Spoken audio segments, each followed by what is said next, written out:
I'm Liz Moran. I'm the head of Public Analyst Scientific Services.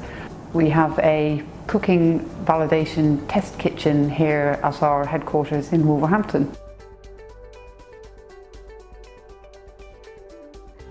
So since we've started looking at cooking instructions, one of the things that we found is that many products are coming to us with incorrect cooking instructions, and this may cause a real problem for the manufacturer if they've already had the expense of printing the product label.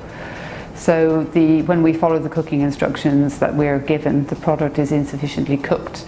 In the case of a pizza, for instance, it may still actually even be frozen after it's been cooked. So clearly the instructions are incorrect.